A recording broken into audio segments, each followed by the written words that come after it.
There is a war you have been losing your entire life, and you did not even know you were fighting it. Picture this. You are sitting across from someone, maybe a colleague, maybe a relative, maybe a stranger on the internet, and they say something so breathtakingly wrong that you feel the adrenaline hit your bloodstream before your brain finishes processing the sentence. Your jaw tightens. Your mind, that beautiful, overworked engine you have spent decades sharpening, immediately begins assembling the counter-argument. You line up the evidence. You structure the logic. You deliver it with surgical precision, expecting the other person to pause, to reflect, to concede. Instead, they stare at you with the empty confidence of a man who has never once doubted himself. And then, they repeat their original point louder. You leave that conversation drained, hollowed out, staring at the ceiling at 2 in the morning, wondering if you are the one who is insane. You are not insane, but you are making a catastrophic mistake, and that mistake is not about them. It is about you. Every intelligent person carries a hidden wound. It does not bleed visibly.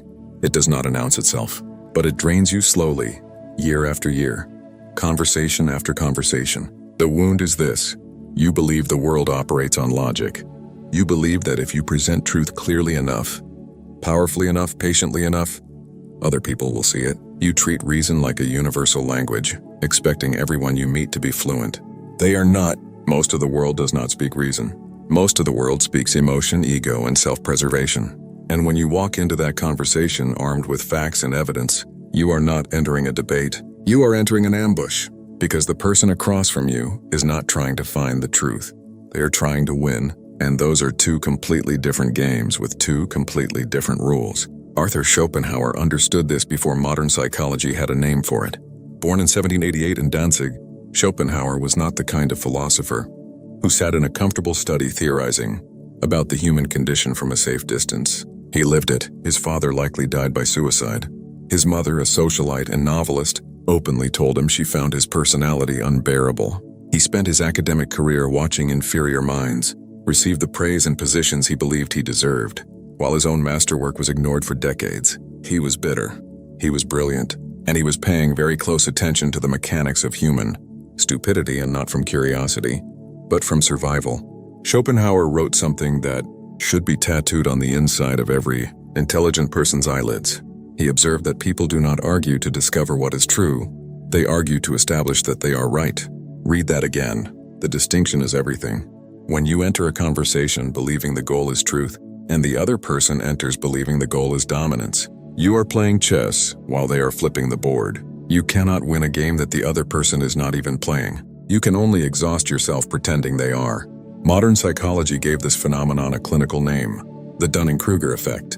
In 1999, 2 researchers at Cornell University documented what Schopenhauer had noticed 2 centuries earlier: that people with the least competence consistently display the highest confidence, not because they are pretending, because they genuinely lack the cognitive architecture to recognize what they do not know.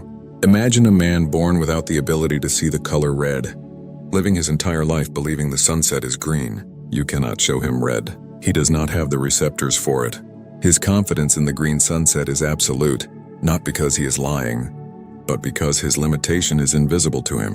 That is the person you are arguing with. That is the person you are spending hours, days, years trying to convince. You are holding up a red card to someone who physically cannot perceive it. And every time they tell you it is green, you hold it closer, as though proximity is the problem. It is not the distance. It is the apparatus. But here is what no one tells you about the Dunning-Kruger effect. The graph has 2 sides. On one end, the incompetent are wildly overconfident. On the other end, your end, the highly competent, are plagued by doubt. The more you know, the more you understand how much you do not know. Your intelligence breeds hesitation. Your awareness breeds second-guessing. So in every confrontation between knowledge and ignorance, ignorance has a structural advantage. It moves faster. It feels no friction. It never pauses to wonder whether it might be wrong. You do, every single time. And that hesitation, that beautiful, responsible, intellectually honest hesitation, is exactly what they exploit. Not consciously, not strategically, but instinctively, the way a virus does not understand immunology but still knows how to hijack a cell. Daniel Kahneman spent a lifetime studying the architecture of human thought.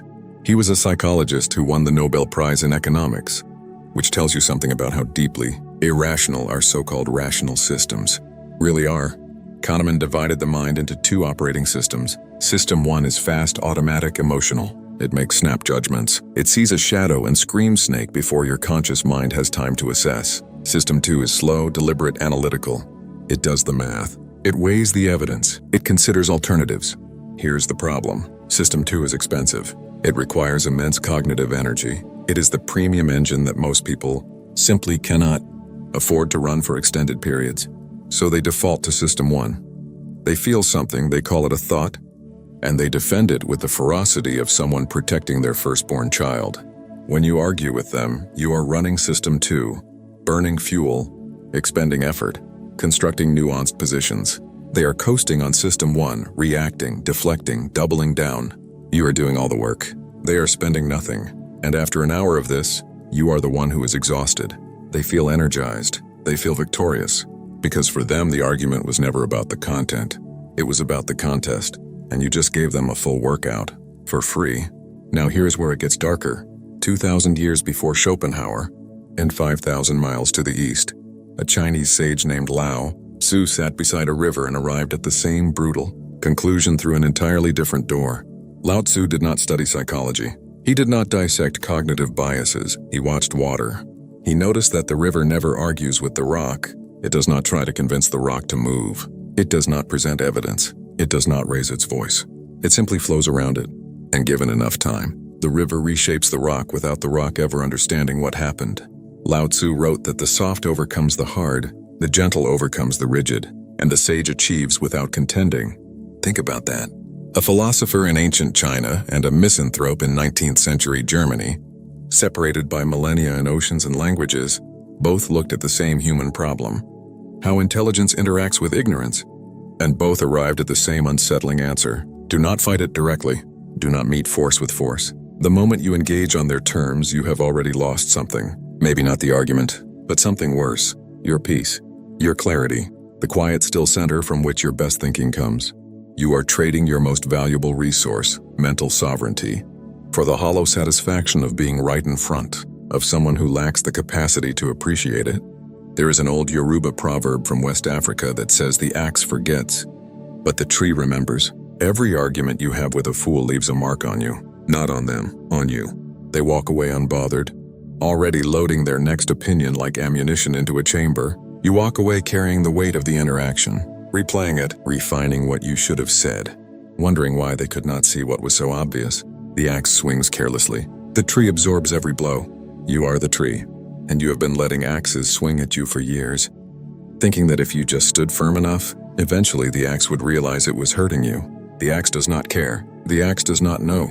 And the deepest form of intelligence is not proving that you can withstand the blows. It is stepping out of the forest entirely. So what do you actually do when logic fails and patience runs dry and the person across from you is wearing their ignorance like body armor?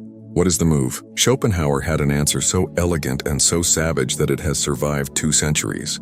He did not believe in arguing with fools. He believed in handing them the consequences of their own reasoning.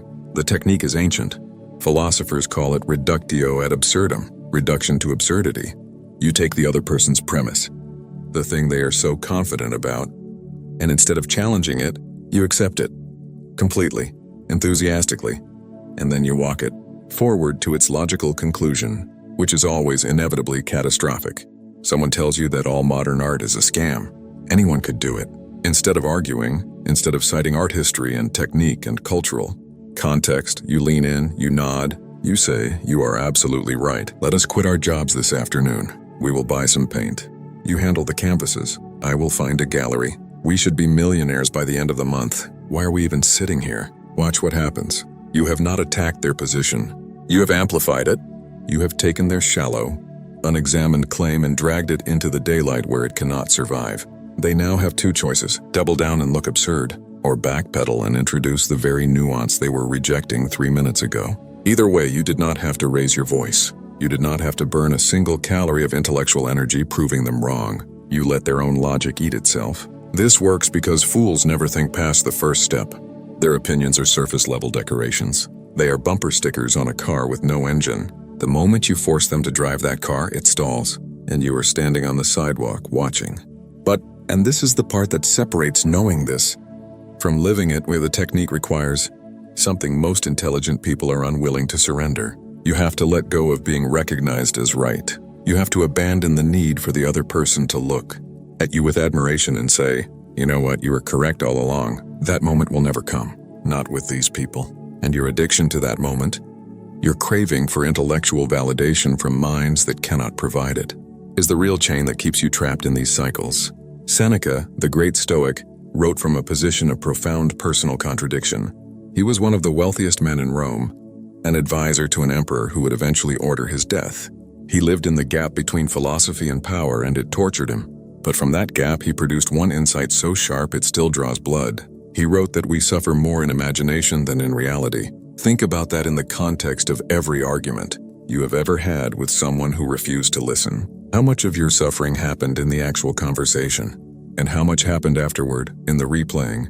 The rehearsing, the imagining of what you should have said? The fool hurt you for 5 minutes. Your own mind hurt you for 5 days. You are not just losing the argument. You are extending the argument long after it ended, funding your own torture with the currency of your own intelligence. Your mind, your greatest gift, becomes the instrument of your suffering. Not because it is too sharp, but because you keep turning it on yourself. Marcus Aurelius ruled an empire and still had to sit through meetings with incompetent senators. He led armies alongside men who could barely think past their next meal.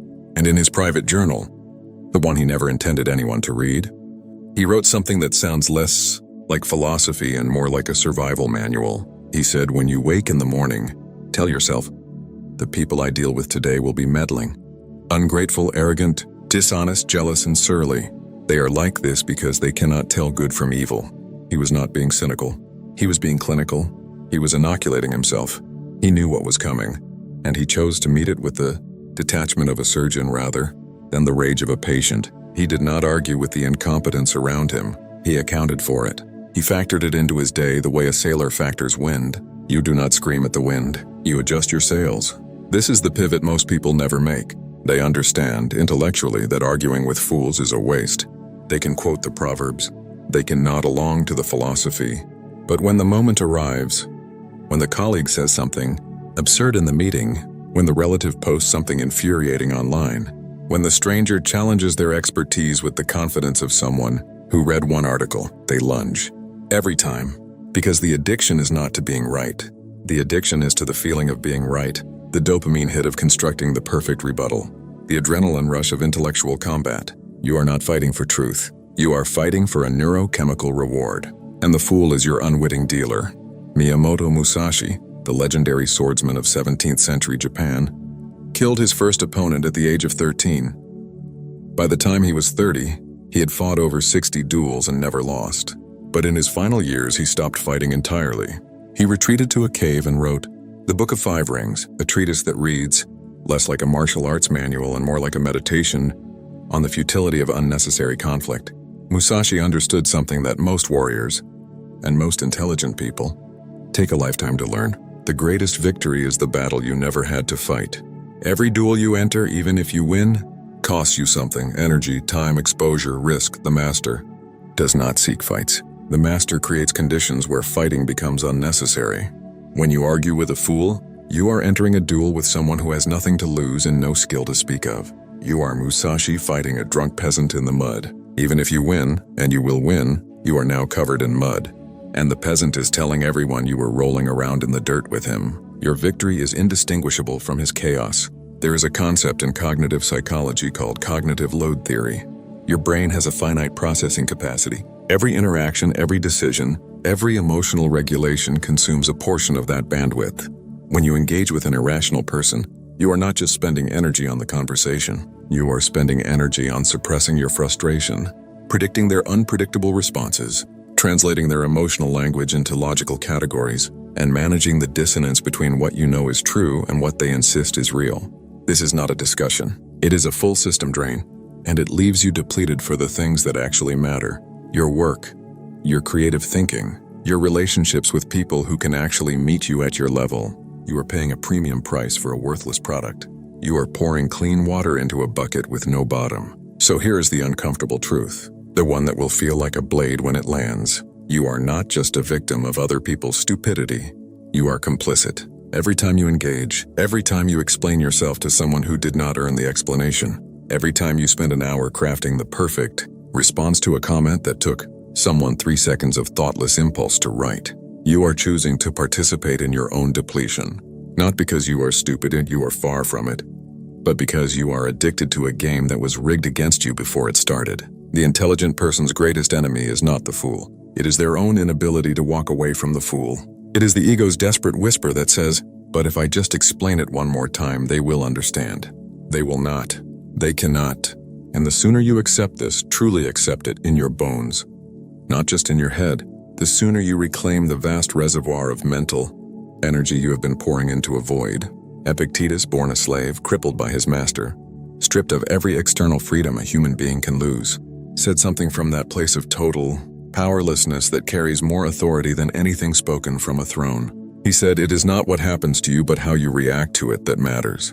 This is not a motivational poster. This is operational intelligence. When a fool provokes you and you react, they own you.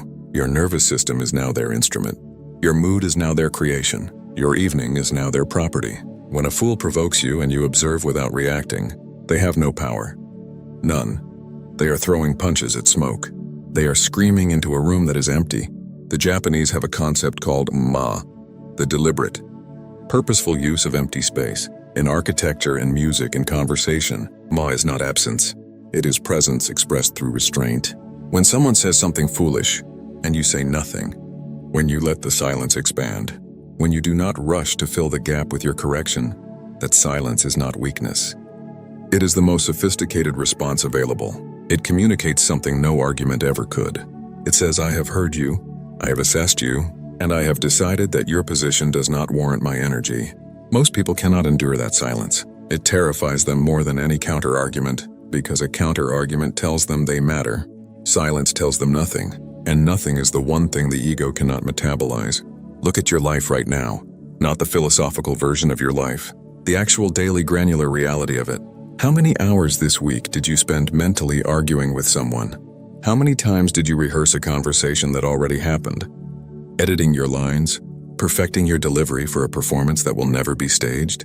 How many nights did you go to bed carrying the weight of someone else's ignorance? Someone who was already asleep, unbothered, dreaming peacefully while you lay awake burning fuel on their behalf? Count the hours. They are staggering. Now imagine what you could have built with those hours. What you could have read. What you could have created. What you could have become. The fool did not steal that from you. You donated it, freely, repeatedly, believing each time that this conversation would be different. This is the shift. Not learning a new argument, not finding better words. The shift is understanding that your intelligence was never meant to be a tool for correcting the world. It was meant to be a tool for building your world. There's a difference between a lighthouse and a searchlight. A searchlight hunts, it chases. It sweeps the darkness looking for things to illuminate. A lighthouse stands still. It shines from a fixed point. It does not chase the ships. The ships find it. You have been living as a searchlight, scanning the world for ignorance to correct. Fools to educate, wrongs to right. Become the lighthouse. Stand still. Shine from where you are. Let the people who are capable of seeing your light navigate toward you. The rest will sail past. Let them. The ocean is not your responsibility. There is a final layer to this, and it is the one that will keep you awake tonight. When you stop arguing with fools, when you stop performing your intelligence for people who cannot appreciate it, when you finally pull your energy back into yourself, you will be forced to confront something you have been avoiding: yourself. The arguments were a distraction. The intellectual combat was a drug. It gave you a sense of purpose, a sense of identity. I am the smart one. I am the one who sees clearly. Without the fools to contrast yourself against, who are you? What do you build when you are no longer tearing down someone else's bad logic? What do you create when you are no longer consuming yourself with correction? This is the real test. Not whether you can outsmart the fool. You already can. The test is whether you can sit in silence with your own mind and use it for something that does not require an opponent. Schopenhauer spent his final years alone with his poodle, writing some of the most penetrating observations about human nature ever committed to paper. Marcus Aurelius wrote his meditations in a tent on the border of a crumbling empire, surrounded by people who would never understand a word of it. Musashi sat in his cave and painted.